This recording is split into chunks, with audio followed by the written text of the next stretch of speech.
कि राम क्या थे? राम तो एक इंसान थे। इसलिए क्योंकि वह समाजवादी पार्टी का हिस्सा है या इसलिए कि वो कांग्रेस का हिस्सा है। वास्तव में यह गुलाम होने के लायक हैं और ये इसी तरह से पिटने के लायक हैं जिस तरह से पहले इतिहास में पिटे हैं। मुसलमान विरोध क्यों नहीं कर रहे? बड़ी प्रसन्नता के साथ में इस कार्यक्रम में भाग ले रहे हैं और हिंदुओं की भावनाओं का सम्मान कर रहे हैं।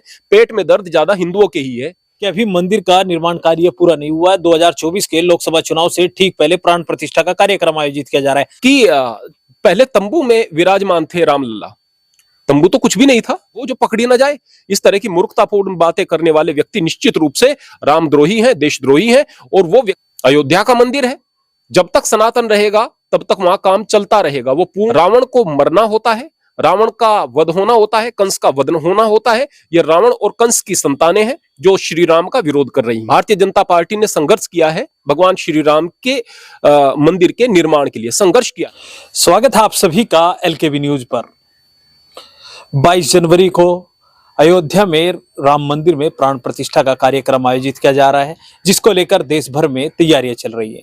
हमारे साथ जानकारी के लिए आनंद स्वामी जी मौजूद हैं, इनसे जानकारी हासिल करेंगे इनकी क्या राय आगामी कार्यक्रम को लेकर है। सबसे पहले तो आपका स्वागत है। आपका भी मंदिर में स्वागत है प्रियवर। आप एक बहुत सुंदर मुद्दा लेकर के आए हैं जिस पर मेरी राय निश्चित रूप से मैं रखूंगा और मुझे प्रसन्नता होगी। स्वामी जी, 22 जनवरी में राम मंदिर में प्राण प्रतिष्ठा का कार्यक्रम है। इस पर राजनीतिक लोग भी सक्रिय हैं। कोई कह रहा है कि 2024 के लोकसभा चुनाव के दृष्टिगत चुनाव से ठीक पहले यह कार्यक्रम आयोजित किया जा रहा है। कोई इसको अलग तरीके से राजनीतिक मुद्दा बनाने का प्रयास किया जा रहा है। इस पर आपकी क्या राय? देखिएगा, वह मुद्दे जिन स्तर पर आप देख रहे हैं उसके अलावा अपने आसपास देख लीजिएगा। मैंने देखा है कि जो आदमी श्री राम की भक्ति में सराबोर रहते थे, घर में राम की तस्वीरें लगाते थे, जय श्री राम इस तरह की बात जिनकी रहती थी, वो आदमी अब कह रहे हैं कि राम क्या थे? राम तो एक इंसान थे। इसलिए क्योंकि वह समाजवादी पार्टी का हिस्सा है या इसलिए कि वो कांग्रेस का हिस्सा है। कुछ लोग कह रहे हैं अरे राम तो आदमी भी नहीं था। वो आदमी जो पहले राम भक्त थे, राम तो इंसान भी नहीं था, बल्कि वह तो गंदा इंसान था। अच्छा इंसान तो रावण था। रावण ने अपनी बहन की रक्षा के लिए लड़ाई की थी और राम की इतनी सारी कमियां गिना रहे हैं कि बस पूछो मत। ये जो हिंदू है ना, वास्तव में यह गुलाम होने के लायक हैं और ये इसी तरह से पिटने के लायक हैं जिस तरह से पहले इतिहास में पिटे हैं। मैं कहूंगा कि मुसलमान विरोध क्यों नहीं कर रहे? बड़ी प्रसन्नता के साथ में इस कार्यक्रम में भाग ले रहे हैं और हिंदुओं की भावनाओं का सम्मान कर रहे हैं। पेट में दर्द ज्यादा हिंदुओं के ही है। और कमाल की बात यह है कि जब अपने आराध्य को लेकर के भी, जब अपनी आस्था को लेकर, अपनी धार्मिक भावनाओं को लेकर भी आप इस तरह के प्रश्न उठाते हैं ना, तो मैं कहूंगा धिक्कार है आपके जीवन पर। वास्तव में इस तरह के आदमी नरपिशाच हैं।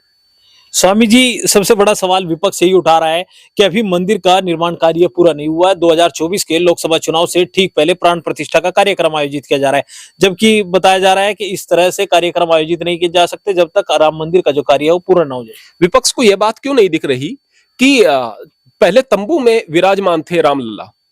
तंबू तो कुछ भी नहीं था, वहां कोई न कलश लग रहा था, न शिखर बन रहा था, न वहां चार दीवारी थी। तंबू में था। वो तंबू में तो सही था, वो सही था।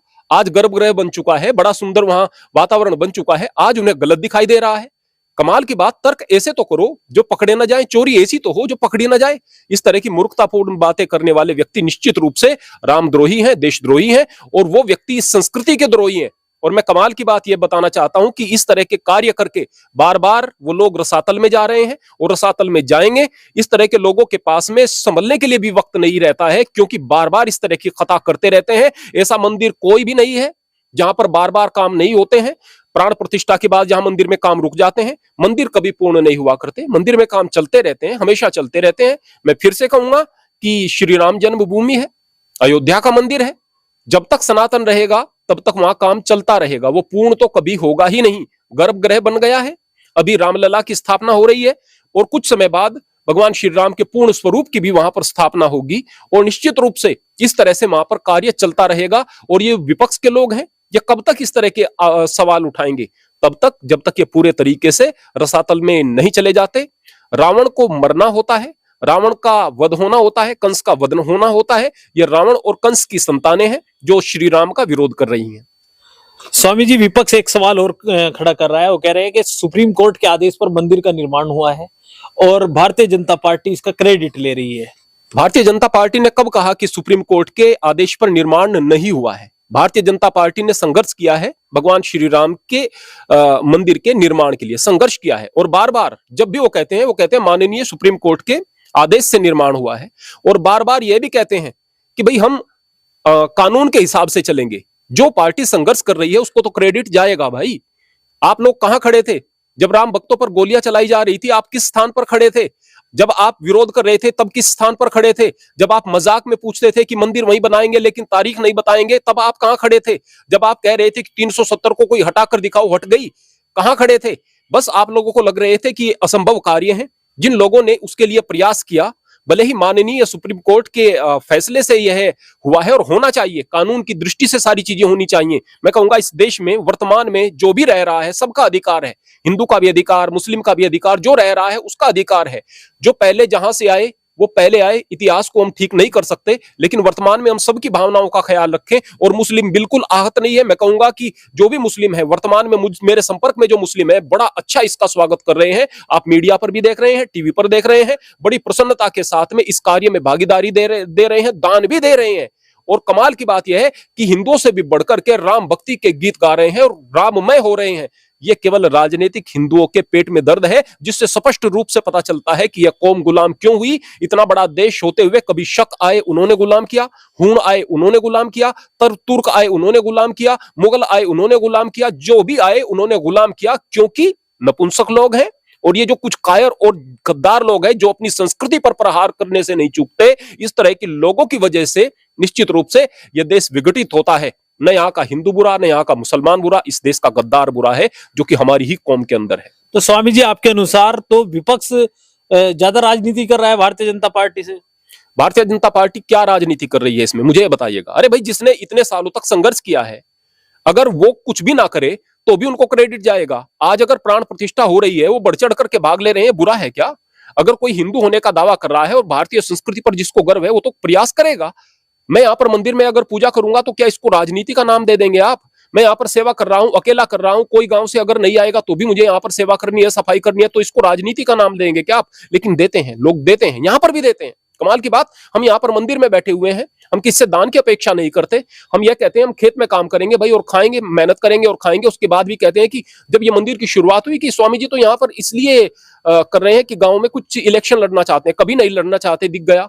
बोले कि यहाँ पर चौकी लगा करेगी, कभी नहीं लगी, दिख गया। यहाँ पर दान मांगा जाएगा, कोई पर्ची नहीं काटी गई, दिख गया।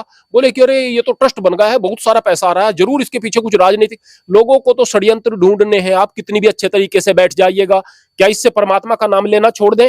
आप छोटे स्तर पर हो, बड़े स्तर पर हो, निश्चित रूप से आप लोगों का विरोध होगा। लेकिन जब तक आप परमात्मा के साथ हैं, जब तक आप न्याय के साथ हैं, जब तक प्रेम के साथ हैं, जब तक देशभक्ति से सराबोर हैं, तब तक आपके कृत्य बढ़िया रहेंगे, तब तक आपके हृदय में साहस रहेगा, बल रहेगा, तब तक आपकी वाणी में दम रहेगा।